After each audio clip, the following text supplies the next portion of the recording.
The Spirit of Lenin by Helen Keller. I think that every honest belief should be treated with fairness. Yet I cry out against people who uphold the empire of gold. I am aware of moods when the perfect state of peace, brotherhood, and universal love seems so far off that I turn to division, pugnacity, and the pageant of war. I am just like St. Paul when he says, I delight in the law of God after the inward man. But I see another law in my members, warring against the law of my mind.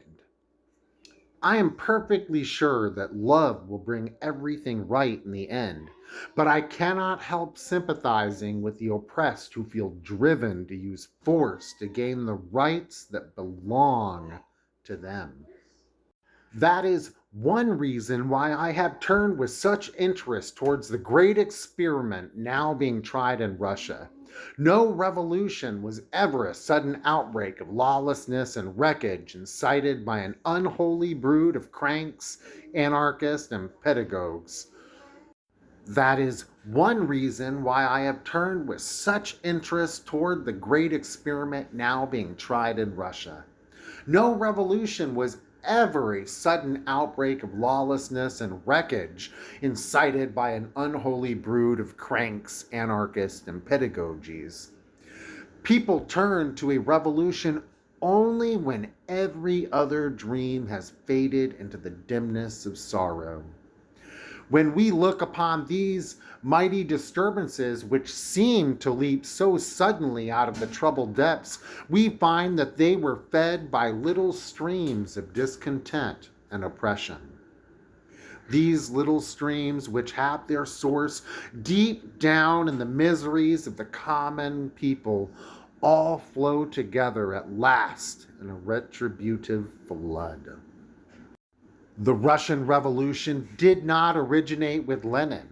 It had hovered for centuries in the dreams of Russian mystics and patriots, but when the body of Lenin was laid in simple state in the Kremlin, all Russia trembled and wept.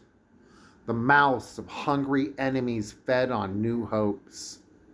But the spirit of Lenin descended upon the weeping multitude as with cloven tongues of fire. And they spoke one to another and were not afraid. Let us not follow him with cowering hearts, they said. Let us rather grit ourselves to the task he has left us.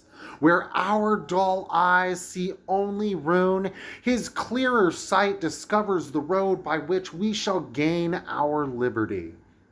Revolution, he sees, and even disintegration, which symbolizes disorder in the truth, the working of God's undeviating order, and the manner of our government shall be no less wonderful than the manner of our deliverance.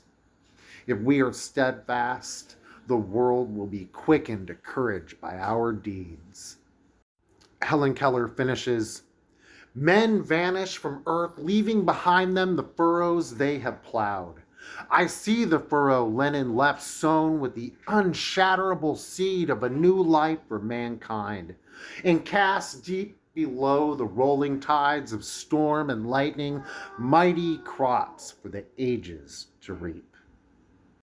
All right, you know what to do. After you hit all those buttons there, go on and read this in its entirety for yourself. It's free to read online. You can find it at marxist.org. I'll drop a link in the description.